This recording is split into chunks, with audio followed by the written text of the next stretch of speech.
तो good afternoon आप सभी को। कैसे हो आप सब? बढ़िया। टेस्ट की तैयारी करके आए हो ना? बढ़िया, ठीक है। अब देखिए, आज हम नया टॉपिक स्टार्ट कर रहे हैं। कौन सा? आपका फेवरेट, नेशनल इनकम।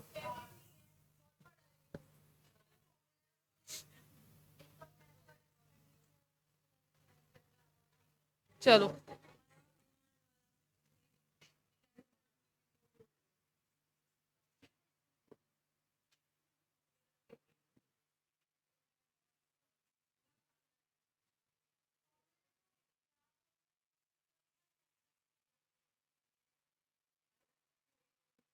चलो। अब कोई बात नहीं करेगा, हेडिंग डालो नेशनल इनकम।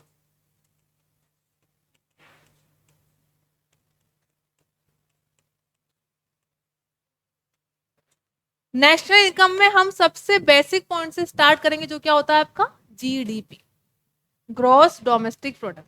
ठीक है, वो मेथड बाद में देखेंगे, इनकम मेथड, एक्सपेंडिचर मेथड क्या, वो सब बाद में देखेंगे। सबसे पहले जो सबसे छोटी यूनिट होती है वो क्या होती है? जीडीपी। नेशनल इनकम के अंदर देखिए, बेसिकली हमें देखना क्या है, किसी भी कंट्री में टोटल इनकम को कैलकुलेट करने के कौन कौन से तरीके हो सकते हैं। ठीक है, आप इसमें 3-4 वर्ड बार बार पढ़ोगे। हाँ, एक मिनट नहीं। एक तो आप किसी भी इनकम के पहले या तो ग्रोस पढ़ोगे या नेट पढ़ोगे। ठीक है,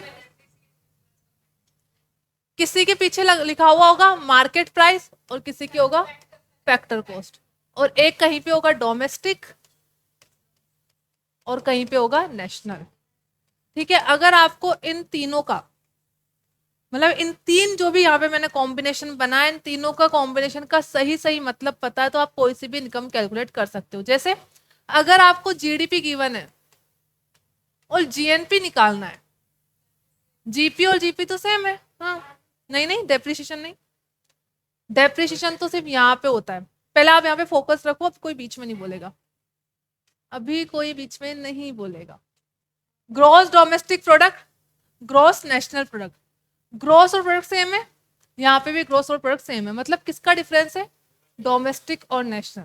अगर आपको इन दोनों का डिफरेंस पता है, मतलब डोमेस्टिक को नेशनल में कैसे कन्वर्ट करते हैं, नेशनल को डोमेस्टिक में कैसे कन्वर्ट करते हैं, तो आप इजीली जीडीपी को जीएनपी में कन्वर्ट कर लोगे या जीएनपी को जीडीपी में कन्वर्ट कर लोगे। क्या? एनआईटी।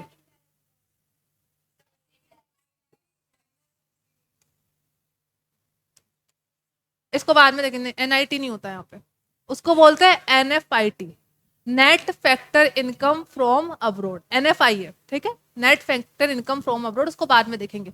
एक होता है मार्केट प्राइस और फैक्टर को, जो आप एनआईटी बोल रहे हो यहाँ पे आता है। ठीक है, हो सकता है आपको जीडीपी दे रखा है मार्केट प्राइस पे, आपको कैलकुलेट करना है फैक्टर कॉस्ट पे। जीडीपी जीडीपी तो सेम है, इस मार्केट प्राइस को फैक्टर कॉस्ट में कैसे कन्वर्ट करना है, उसका एडजस्टमेंट देखना पड़ता है। उसका एक ही एडजस्टमेंट होता है, एक होता है ग्रोस गिवन है, नेट निकालना है। जैसे जीडीपी गिवन है और एनडीपी निकालना है। डोमेस्टिक प्रोडक्ट और डोमेस्टिक प्रोडक्ट सेम है, चेंज क्या हुआ ग्रोस से नेशनल में।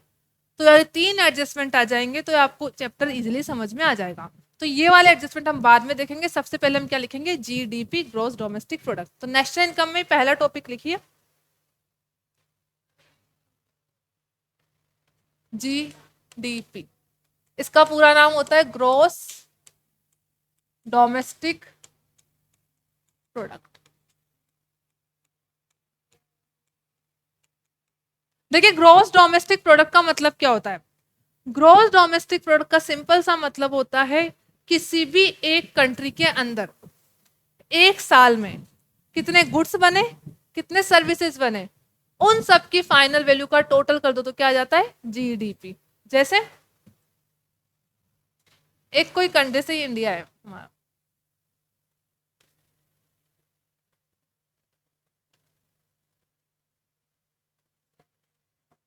थोड़ा थोड़ा इंडिया जैसा ही लगेगा, हो सकता है पूरा नहीं लगे।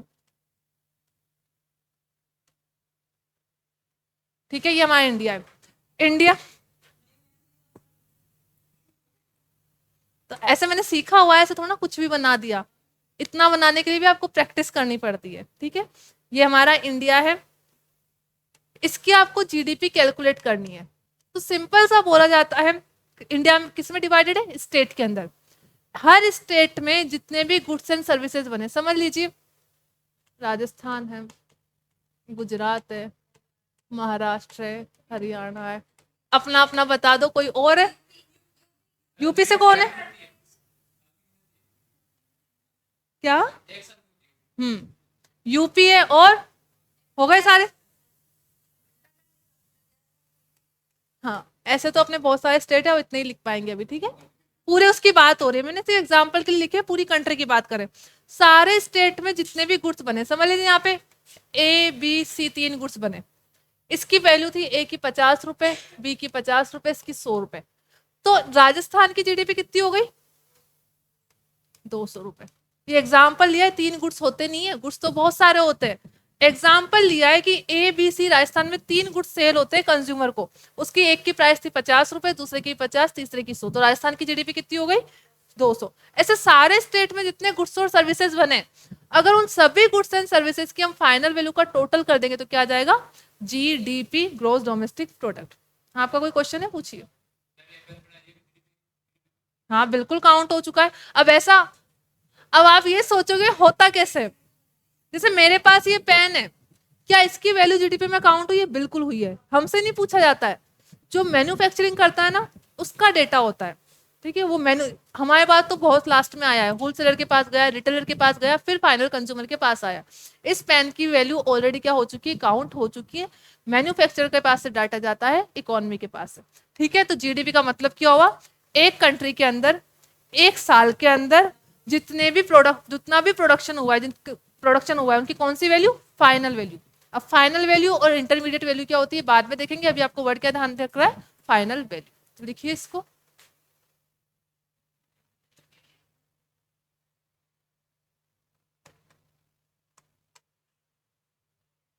GDP means final value of all goods and services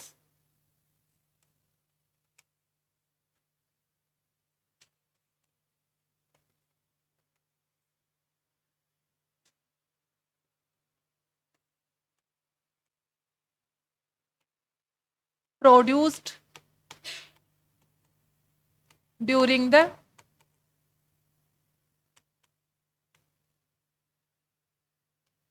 one year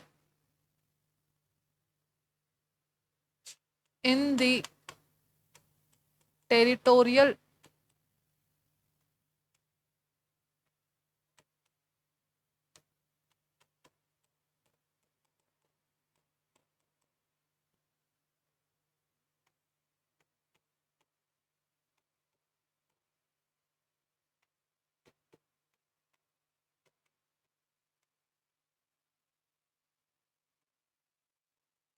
एक तो फाइनल वैल्यू होती है, 1 ईयर होता है, और टेरिटोरियल बाउंड्री होती है।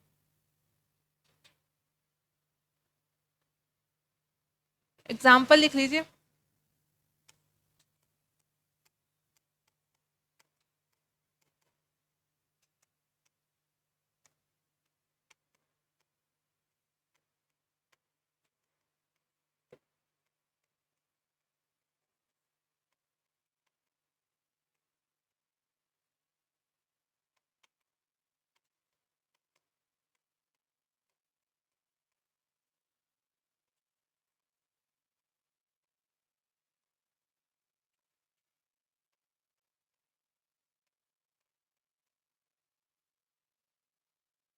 यहाँ पे वैल्यू ऑफ गुड्स आएगा, समझिए इसका भी 100 रुपए, इसका भी 100 रुपए।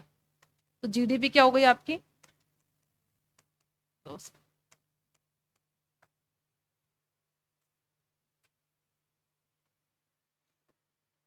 आप रफ में क्यों लिख रहे हो सागर? फेर नहीं लाए? पढ़ रहे थे आप घर पे?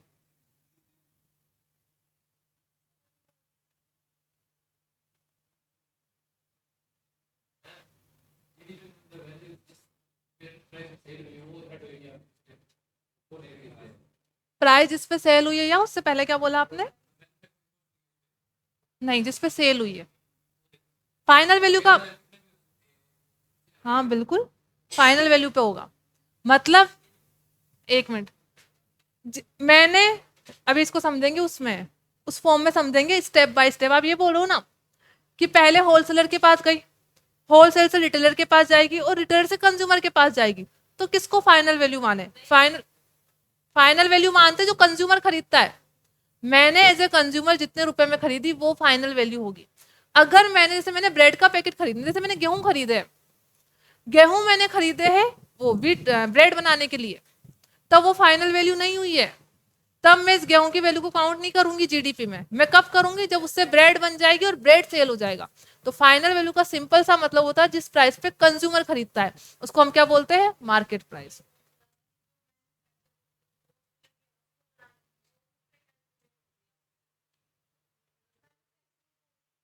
मैन्युफैक्चरिंग कॉस्ट पे कैलकुलेट होगी या सेल हुई है उस पे? कोई भी पर्सन मैन्युफैक्चरिंग अपना गुड्स जो सेल करता है उसके अंदर कॉस्ट तो वो इंक्लूड करता ही है। इसको समझो, आपकी जो एमआरपी होती है वही फाइनल वैल्यू होती है। ठीक है, मार्केट प्राइस जो एमआरपी होती है वो होती है गुड्स की फाइनल वैल्यू। आप एक सेलर हो, आप अपनी एमआरपी कैसे निकालोगे? कॉस्ट भी इंक्लूड करोगे, इसमें प्रॉफिट भी इंक्लूड करोगे, अपना मार्जिन, उसके बाद ही तो आपने सेल की है, तो ये वैल्यू आएगी। ये क्या आएगी? Final value. अब इसमें कॉस्ट तो इंक्लूड हो गई ना ऑलरेडी, यही क्वेश्चन था ना आपका। तो एमआरपी में कॉस्ट ऑलरेडी इंक्लूड होती है, प्रॉफिट भी इंक्लूड होता है। तो जीडीपी वो वैल्यू होती है जिसपे कंज्यूमर को आप लोग परचेज करते हो और सेलर सेल करता है। तो कॉस्ट प्लस प्रॉफिट मार्जिन दोनों इंक्लूड होता है। अब आगे लिखिए इसमें,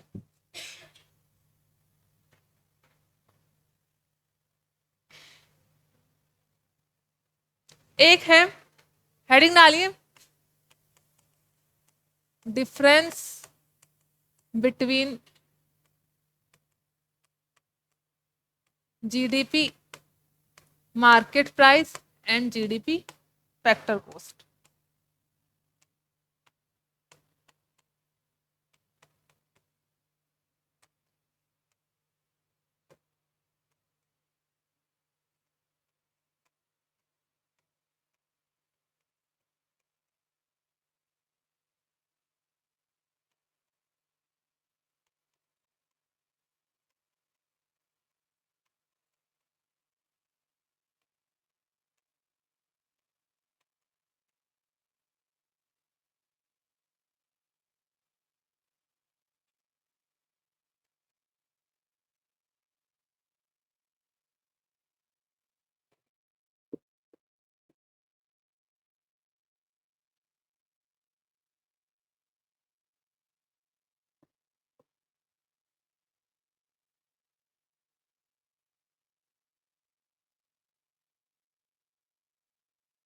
अगर फैक्टर कॉस्ट पे गिवन है तो मार्केट प्राइस में कन्वर्ट कर सकते हैं, और मार्केट प्राइस पे गिवन है तो फैक्टर कॉस्ट में कन्वर्ट कर सकते हैं। इसका मतलब समझेंगे होता है क्या है। फैक्टर कॉस्ट में एक वर्ड आया है फैक्टर और दूसरा है कॉस्ट, तो आपको दोनों का मतलब पता होना चाहिए। तो मैं जहां तक सोच पा रही हूँ आपको पता होगा फैक्टर क्या होते हैं और कॉस्ट क्या होता है। कौन बताएगा? चल क्यों नहीं रहा? फैक्टर ऑफ प्रोडक्शन तो वही है, लैंड, लेबर, कैपिटल और एंटरप्रेन्योर। कॉस्ट मतलब इन सबको खरीदने के लिए आपने कितना पेमेंट किया, वो सारी क्या हो गई? कॉस्ट हो गई। जैसे आपने लैंड खुद की खरीदी होगी तो कैपिटल एक्सपेंडिचर हुआ होगा, वो वाला खर्चा भी हो सकता है। अगर रेंट पे ली होगी तो रेंट पेमेंट किया होगा। दूसरा, आपने प्रोडक्शन के लिए लेबर को हायर किया होगा तो वेजेस का पेमेंट किया होगा, वो भी आपकी कॉस्ट हो गई। आपने लोन लिया होगा तो इंटरेस्ट का पेमेंट किया होगा, वो भी आपकी कॉस्ट हो गई। और प्रॉफिट का मार्जिन तो वो रखेगा ही रखेगा। ठीक है, तो फैक्टर कॉस्ट का मतलब है आपने प्रोडक्शन करने के लिए जो भी फैक्टर प्रोडक्शन यूज की है उन सबको पेमेंट करने के लिए आपने क्या क्या खर्चा किया है। एक टर्म आती है इनडायरेक्ट टैक्स। अब टैक्स दो टाइप के होते हैं, डायरेक्ट और इनडायरेक्ट। डायरेक्ट लगता है इनकम के ऊपर, ठीक है, उसकी बात हम यहाँ पे नहीं करेंगे। आप जो भी गुड्स और सर्विसेज खरीदते हो उसमें कौन सा टैक्स लगता है? जीएसटी। और जीएसटी कौन सा टैक्स होता है? इनडायरेक्ट टैक्स होता है। अब आप बताइए, आप एक सेलर हो, आपको ये प्राइस डिसाइड करनी है अपने गुड्स की मार्केट प्राइस, तो एक तो आप कॉस्ट इंक्लूड कर लोगे सारी, दूसरा आपको गवर्नमेंट को टैक्स पेमेंट करना होता है। कौन सा? Indirect tax. तो क्या आप खुद की जेब से करते हो? नहीं। सेलर क्या करता है, वो टैक्स कंज्यूमर से चार्ज करता है, खुद उस अपनी वैल्यू में चार्ज करके बाद में किसके पास डिपॉजिट करवाता है, गवर्नमेंट के पास, तो ऑटोमेटिकली गवर्नमेंट के पास चला जाता है। तो आप एक सेलर हो, आपकी लाइबिलिटी थी इस टैक्स को पेमेंट करने की, लेकिन आपने खुद पेमेंट नहीं किया है, आपने किस पे डाल दिया इसका बर्डन, कंज्यूमर के ऊपर, इसीलिए इसको क्या बोलते हैं, इनडायरेक्ट टैक्स। क्या आप अपने इनकम का बर्डन किसी और के ऊपर डाल सकते हो, नहीं डालते। जिसकी इनकम है उसी को क्या करना पड़ता है, टैक्स का पेमेंट करना पड़ता है, इसलिए उसको बोलते हैं डायरेक्ट टैक्स। इनडायरेक्ट टैक्स में क्या होता है, ये बर्डन किसके ऊपर होता है, सेलर के ऊपर, वो खुद ना पे करके किससे चार्ज करता है, कंज्यूमर से, इसलिए कैसा हो गया, इनडायरेक्ट टैक्स। अब समझ लीजिए आप कोई गुड्स बनाते हो, उस पर 5% क्या है, जीएसटी है। मतलब अगर आपने आइसक्रीम बनाई 100 रुपए की, तो 100 रुपए तो आपकी कॉस्ट लग गई, 5% आपको जीएसटी पे करना है, तो क्या आप खुद की जेब से पे करोगे, नहीं, इस 100 का 5% क्या हो गया, 5 रुपए, ये भी आपको गवर्नमेंट से पे करना है, तो आपके लिए तो ये कॉस्ट ही हो गई। तो यहाँ पे हमने फैक्टर कॉस्ट के अंदर क्या ऐड कर दिया, इनडायरेक्ट टैक्स। दूसरा, कभी कभी गवर्नमेंट क्या होता है, आपको सब्सिडी देती है, सब्सिडी मतलब फिनेंशियल असिस्टेंस। गवर्नमेंट ने बोला कि आप ये चीज प्रोड्यूस कर लो, अगर इसकी कॉस्ट इतनी आएगी तब भी हमारी तरफ से क्या देंगे, इसमें सब्सिडी देंगे। तो सब्सिडी क्या होती है, गवर्नमेंट की तरफ से आपको हेल्प होती है। जैसे पेट्रोल के ऊपर हम लोगों को क्या मिलती है, सब्सिडी मिलती है। पेट्रोल इतना सस्ता नहीं मिलता है एक्चुअल में, गवर्नमेंट उस पर सब्सिडी देती है, उसके बाद जाके हमें ये इस प्राइस पे मिलता है। तो गवर्नमेंट ने सब्सिडी दी, तो सामने वाले की कॉस्ट इंक्रीज हुई या डिक्रीज हुई, डिक्रीज हो गई।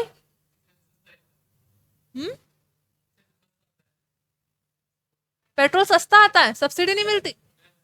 बार वो क्रूड आप देखें, जो दूसरे कंट्री में आप प्राइस देखते हैं ना क्रूड ऑयल की, वो वहां की नेटिव प्राइस होती है, जो ट्रांसपोर्ट करने का खर्चा होता है ना वो बहुत ज्यादा होता है, इसलिए जब हम दूसरी कंट्री से इंपोर्ट करते हैं ना, उसमें हमारी कॉस्ट इंक्रीज हो जाती है, और कॉस्ट इतनी इंक्रीज हो जाती है कि वो बहुत ज्यादा हो जाती है। उसके बाद गवर्नमेंट हमें क्या देती है, सब्सिडी देती है। आप न्यूज में देखते होंगे कि वहां पे इजराइल या इराक या ईरान में पेट्रोल सस्ता हो गया, उसके बावजूद भी हमें महंगा क्यों मिल रहा है, वो वहां की खुद की प्राइस होती है।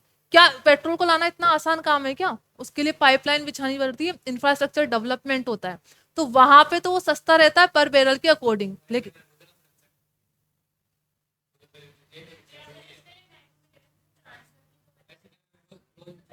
क्या, मेरे को इनकी समझ नहीं आ रही हिंदी, कोई दूसरा पाइपलाइन, तो सिर्फ पाइपलाइन से थोड़ी ना आता, और भी तो तरीके हैं। देखिए दूसरी कंट्री से पाइपलाइन रोज नहीं बिछाती, जब दूसरी कंट्री में आते तो एक खर्चा होता है आपका टैरिफ, आपने सुना है इसके बारे में। क्या आप इंपोर्ट एक्सपोर्ट ऐसे ही कर लेते हो क्या, कस्टम टैरिफ ये सारी कॉस्ट क्या लगती है उसके ऊपर, हाँ इम्पोर्ट, तो उसके ऊपर भी टैरिफ लगता है। जब एक देखिए इराक कहाँ पर, गल्फ कंट्रीज होती है वो वहां पर है, इंडिया पे आने आने तक उसको बहुत सारी कंट्री से क्या करना पड़ता है, गुजरना पड़ता है, हर कंट्री में टैरिफ लगता है। ठीक है, तो पहले हो सकता है आपने न्यूज में यही देखा हो कि पेट्रोल तो बहुत सस्ता मिलता है, क्या अब टैरिफ नहीं लगता, हाँ लगता है ना, मैं भी वही बोल रही हूँ, लगता है। तो टैरिफ लगेगा तो महंगा ही होगा ना,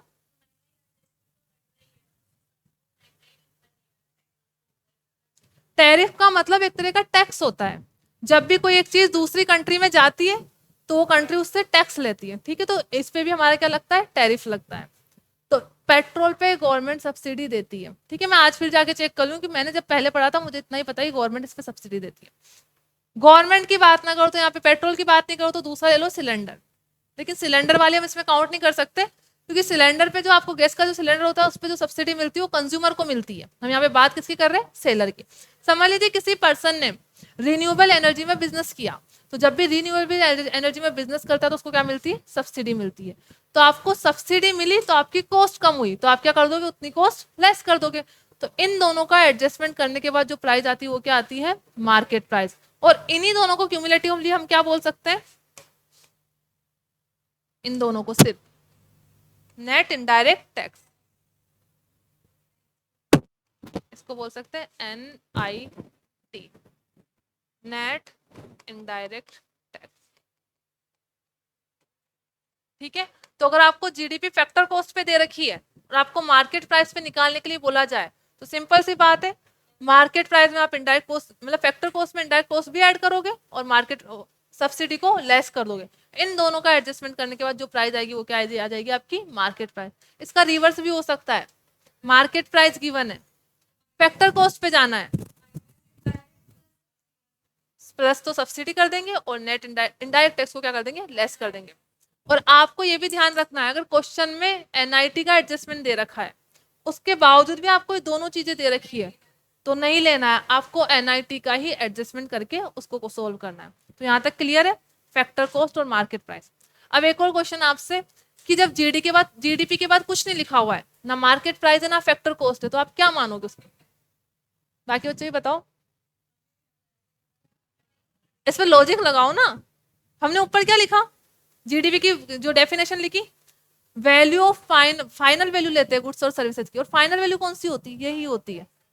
इसलिए जब कुछ भी ना लिखा हुआ हो तो उसको बाय डिफॉल्ट क्या मानते हैं हम, जीडीपी एट मार्केट प्राइस। ठीक है, अब इसमें क्वेश्चन करते हैं।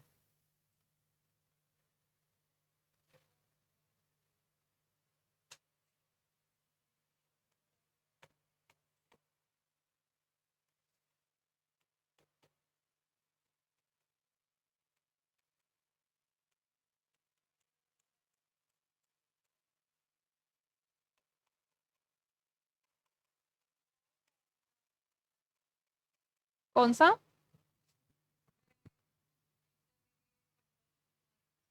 वो तो वो तो मेथड है, वो बाद में पढ़ेंगे। एक वैल्यू एडिशन मेथड होता है, एक इनकम मेथड होता है, एक्सपेंडिचर मेथड होता है। आप जिसकी बात कर रहे हो वो है वैल्यू एडिशन मेथड, ठीक है, उसको बाद में देखेंगे, पहले इसको देखिए। इनडायरेक्ट टैक्स है आपका ₹10 करोड़ और सब्सिडी है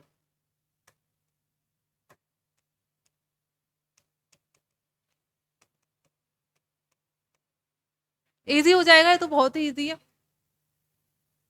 जीडीपी फैक्टर कॉस्ट दे रखा है, इनडायरेक्ट टैक्स दे रखा है और सब्सिडी दे रखी है। ठीक है, आपको निकालनी क्या है, जीडीपी मार्केट प्राइस। कितनी आ गई, 200 में क्या करा, 208 आ गया। ये तो इजी है चैप्टर।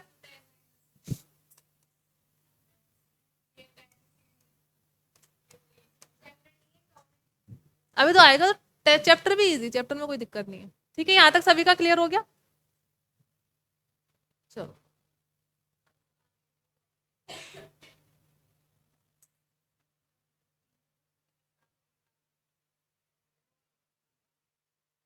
अब लिखिए इसी में आगे, difference between GDP and NDP.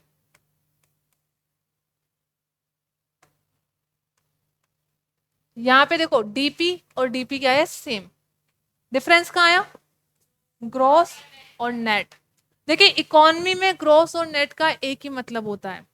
अगर आपने जीडीपी दिखा रखा है, इसका मतलब आपने इसमें डेप्रिसिएशन का अमाउंट भी क्या रख रखा है, इंक्लूड कर रखा है। तो आपने अकाउंट्स में पढ़ाई था कि जब भी आपको वो नेट वैल्यू निकालनी होती है, जैसे मशीनरी की आपको ग्रोस वैल्यू दे रखी है, तो क्या करोगे, उसमें से डेप्रिसिएशन लेस कर दोगे तो नेट आ जाएगा। वैसा ही सेम एडजस्टमेंट यहाँ पे आता है। अगर आपको जीडीपी मतलब ग्रोस वैल्यू गिवन है और आपको नेट निकालनी है, तो किसका एडजस्टमेंट करना पड़ेगा, माइनस डेप्रिसिएशन। ठीक है, इधर से इधर जाओगे तो ये हो जाएगा, और इसका जस्ट फिर क्या हो जाएगा, रिवर्स हो जाएगा। नेट गिवन है, ग्रॉस निकालना, तो क्या आ जाएगा, डेप्रिसिएशन को ऐड कर देंगे।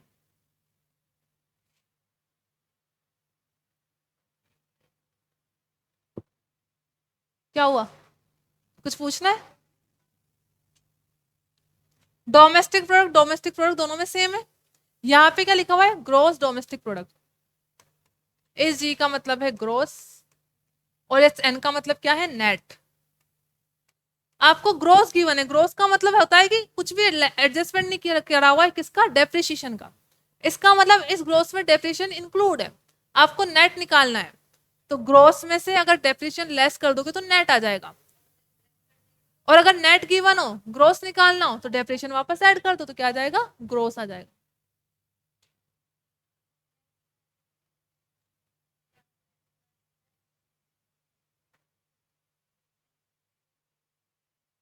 ये तो बिल्कुल इजी सा कंसेप्ट है। तो आपने जैसे आप उसमें निकाल रहे थे ना बैलेंस शीट में, नेट वैल्यू कैसे निकालते हो, मशीनरी की ग्रॉस वैल्यू दिखा दो, डेप्रिसिएशन लेस कर दो, तो क्या आ जाती है, नेट वैल्यू दिखाते हो। वैसा ही है बिल्कुल। और डेप्रिसिएशन होता क्या है,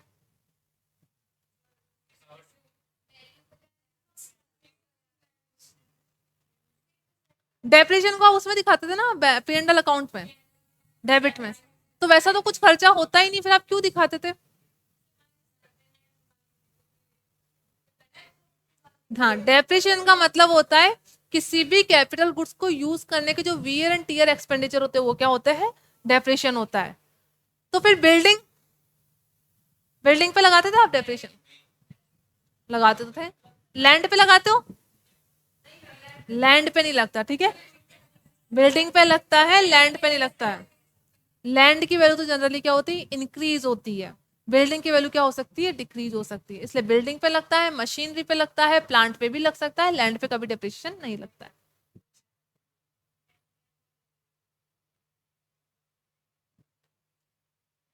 अब चलो एक बार मॉड्यूल देखते हैं।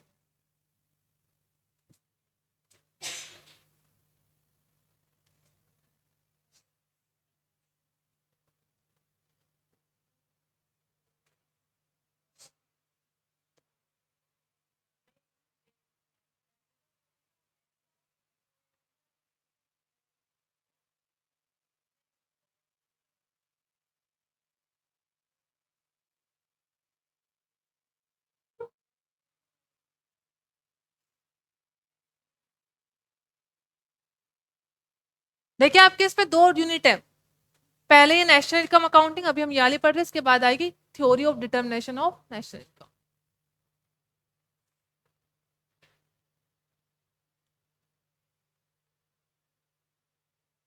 इसको थ्योरी को बाद में देखेंगे, पहले प्रैक्टिकल देखते हैं।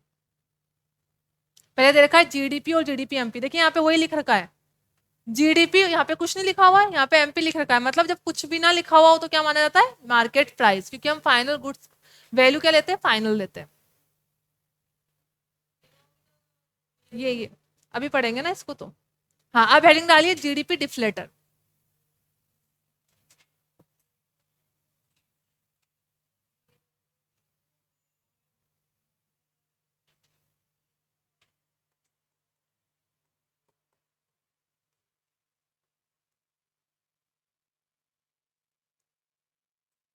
इसमें इसका फॉर्मूला लिखो पहले तो, नॉमिनल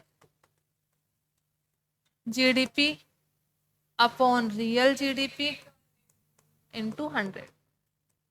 अब इसके लिए हमें ये पता होना चाहिए कि नॉमिनल जीडीपी क्या होता है, रियल जीडीपी क्या होता है। इन दोनों का डिफरेंस पता होगा तो जीडीपी डिफ्लेटर पता लग जाएगा।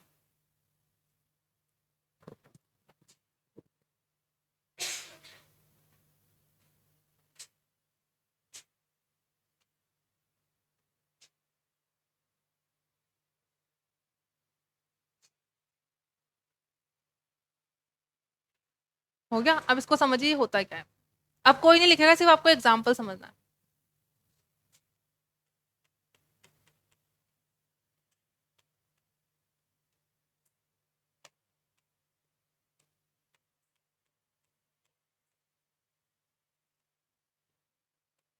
पहली बात तो डिफ्लेटर कौन सा कैलकुलेट कर ले? जीडीपी। तो जीडीपी का मतलब हम ऑलरेडी समझ चुके हैं कि एक साल में कितनी गुड्स एंड सर्विसेज बनती है।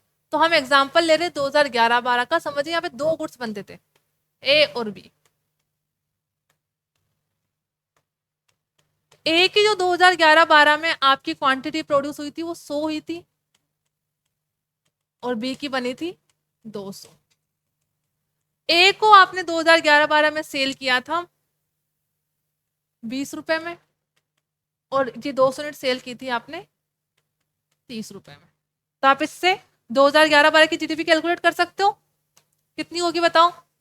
ए का टोटल अमाउंट कितना आ गया? 200, 2000 आएगा। इसका आ गया हमारा 2000 और 6000। इसका मतलब 2011-12 में इंडियन इकोनॉमी की टोटल वैल्यू कितनी थी? 8000। ये हो गया।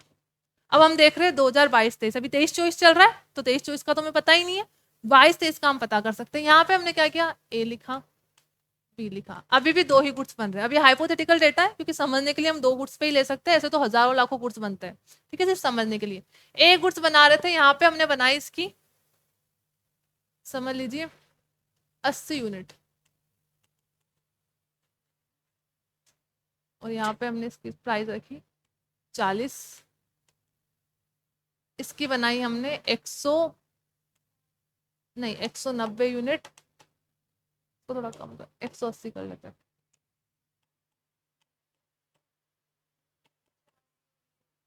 यहाँ पे कर देते हैं, चलो 50, इसको मल्टीप्लाई करके बताओ। हाँ, इसका आएगा 3200,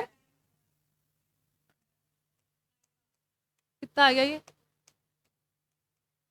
बताओ। कौन सी, क्वेश्चन पूछती हूँ सोच के जवाब देना, कौन सी पोजीशन ज्यादा बढ़िया है, किस ईयर में कंट्री की इकोनॉमी ज्यादा बढ़िया थी? 11-12 में। ओके, और बताइए। अगर जीडीपी डिफ्लेटर समझना है तो पहले आपको इसको समझना पड़ेगा।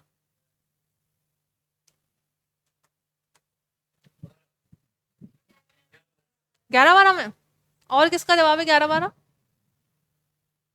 अच्छा, और ये 2022-23? और जिन्होंने 11-12 बोला पहले वो रीजन बताएंगे। Very good. देखिए यहाँ पे एक्चुअल में अगर हम कुछ भी ना देखे, सिर्फ वैल्यू देखे, फाइनल वैल्यू को, इसको, तो वैसे देखने में क्या लग रहा है कि 2022-23 बहुत बढ़िया साल रहा है और ये क्या रहा है, खराब साल रहा है। लेकिन अगर हम यूनिट देखें, यहाँ पे कितनी यूनिट बनी है टोटल, टोटल टोटल 260, और यहाँ कितनी बनी है 300। और जीडीपी में इस पी का मतलब क्या होता है, प्रोडक्ट मतलब प्रोडक्शन। हमें जीडीपी में ये देखना होता है कि गुड्स एंड सर्विसेज की क्वांटिटी कितनी बनी है, हमें ये नहीं देखना है कि इन्फ्लेशन कितना इंक्रीज हुआ है। यहाँ पे एक्चुअल में क्या हुआ है, भले ये फाइनल वैल्यू आपको इंक्रीज होके दिख रही है, लेकिन प्रोडक्शन तो पहले साल के कंपेरिजन में कम हुआ है। लेकिन किसी भी कंट्री के लिए बढ़िया इकोनॉमी कब होती है, जब वहाँ पे प्रोडक्शन इंक्रीज होता है, ना कि प्राइस इंक्रीज होती है। तो इस प्राइस के इम्पैक्ट को एलिमिनेट करने के लिए हम क्या देखते हैं, जीडीपी डिफ्लेटर को कैलकुलेट करते हैं। यहाँ पे जो इम्पैक्ट आया है वो पूरा का पूरा किसका है, इन्फ्लेशन का। इन्फ्लेशन क्या होता है, सिंपल सी बात है, इन्फ्लेशन का मतलब महंगाई होता है। यहाँ पे जो ए 20 रुपए में मिल रहा था, या कितने में मिल रहा है, 40 रुपए में। यहाँ पे जो 30 रुपए में मिल रहा था वो कहाँ पे कितने में मिल रहा है, 50 रुपए। मतलब यहाँ पे जो आपकी इकोनॉमी बढ़ी हुई दिख रही है ना एक्चुअल में, वो इस वजह से दिख रही है कि प्राइजेस ज्यादा हो गई है, मतलब जनरल प्राइस लेवल हाई हो गया है, इन्फ्लेशन ज्यादा हो गया मार्केट में, प्रोडक्शन लेवल इंक्रीज नहीं हुआ है। तो इसी सिचुएशन को अच्छे से समझने के लिए हम क्या कैलकुलेट करते हैं, रियल जीडीपी डिफ्लेटर। तो पहले लिखिए नॉमिनल जीडीपी और रियल जीडीपी, इसको क्या बोला जाता है, रियल। नॉमिनल हुई ना वो, तो रियल होती ये वाली। अभी अच्छे से समझेंगे, पहले इसको लिखिए नॉमिनल और रियल क्या होता है। पहले लिखिए नॉमिनल जीडीपी।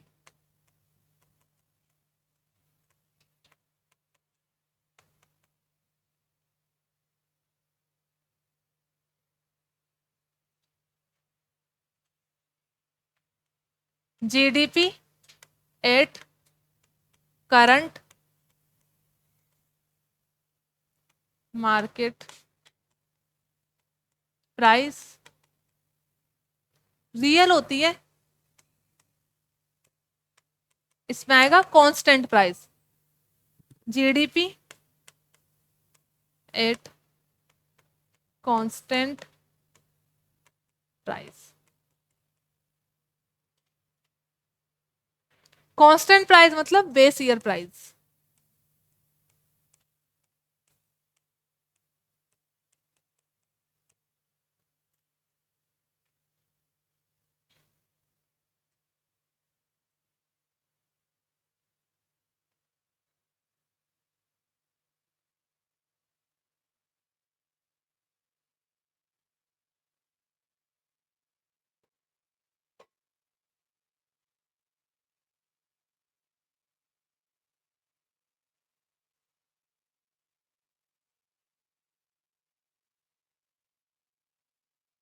चलो अब इसको देखते हैं, मॉड्यूल में आ जाओ। बेस ईयर मतलब जो आपने बेस ईयर मान रखा है, जैसे यहाँ पे 2011-12 था प्रीवियस ईयर। प्रीवियस ईयर तो अब ये डिपेंड करेगा आप किसको कंपैरिजन कर रहे हो। अगर मैं 21-22 को 19-20 से करूंगी तब तो प्रीवियस ईयर हो गया, ठीक है। तो इसको हम प्रीवियस ईयर ना बोल के बेस ईयर ही बोलते, ज्यादा सही रहता है, क्योंकि हमेशा आपका प्रीवियस ईयर बेस ईयर नहीं होता है, लेकिन बेस ईयर प्रीवियस ईयर हो सकता है, ठीक है। जैसे 2011-12 आपका प्रीवियस ईयर नहीं है, लेकिन वो क्या हो सकता है, बेस ईयर हो सकता है। इसमें क्वेश्चन दे रखा है क्या,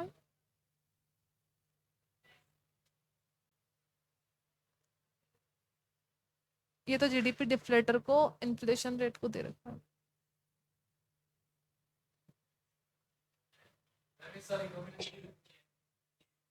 क्या? कोई बोल के बताओ मुझे। जीडीपी कितनी है मुझे नहीं पता डेटा। देख सकते हो आप उस पे जाके, जो बजट आता है ना, बजट, हाँ, बजट नहीं सॉरी, इकोनॉमिक सर्वे आता है। इकोनॉमिक सर्वे कल ही आ गया था शायद, कल परसों। इकोनॉमिक सर्वे जब आता है तब आपकी जीडीपी आपको पता लग जाती है। नहीं, बजट तो आज आया है ना, या कल आया था, मुझे तो आज का पता। बजट आज आया है शायद, आज आया है। मैंने 22 बोला था क्या? 23 को आया है।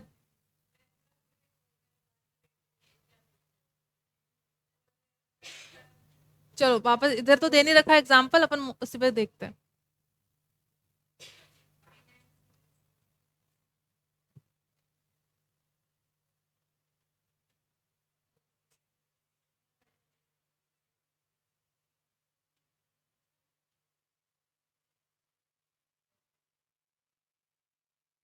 अब देखिए यहाँ पे आपको समझना है नॉमिनल जीडीपी कौन सी, रियल जीडीपी कौन सी।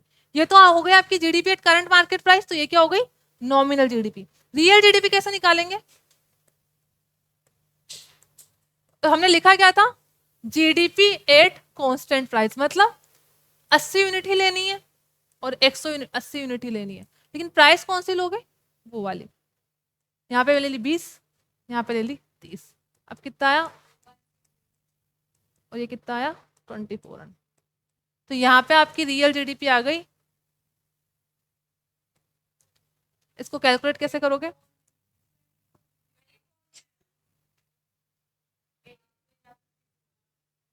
अच्छा, यहाँ पे आएगा,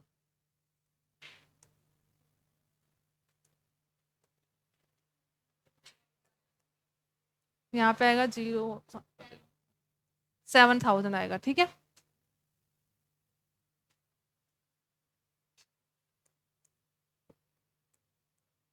ऐसे आप क्या कैलकुलेट करोगे? आपका जीडीपी डिफ्लेटर। मैंने किया है क्या वो समझो।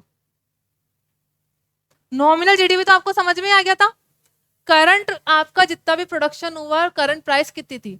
इस साल हमारी इकोनॉमी में ए बनी है 80 यूनिट, बी कितनी बनी है 180 यूनिट। इनको मल्टीप्लाई करके क्या आ गया? हमारा नॉमिनल जीडीपी आ गया। इसको क्या बोला जाता है? GDP at current market price. Real GDP कैसे निकालते हैं? आपको क्वांटिटी तो यही लेनी है, इस साल बनी है, लेकिन आपको इन्फ्लेशन के इम्पैक्ट को हटाना है। तो इन्फ्लेशन के इम्पैक्ट को हटाने का तरीका क्या है? आप प्राइस ये वाली ले लो, बेस ईयर की प्राइस ले लो। तो रियल जीडीपी की हमने डेफिनेशन क्या लिखी है? जीडीपी एट बेस रेट या GDP at constant price. Constant price का मतलब है आपकी जीडीपी जो भी कहाँ पे थी, बेस ईयर में थी, आपको सेम प्राइस लेना है। तो ये एग्जांपल तो ठीक से समझ में नहीं आ रहा होगा, इसमें नया एग्जांपल लिखते हैं। अब इसे आ गया इसे पक्का? तो ठीक है, मैं आपको एक क्वेश्चन दे देती हूँ, आप कैलकुलेट करके बता दो। अभी बताना है। तो 2:30 बजे तक क्लास थी ना, या 2:15 तक थी? अच्छा, मेरी 1:15 से थी क्या क्लास?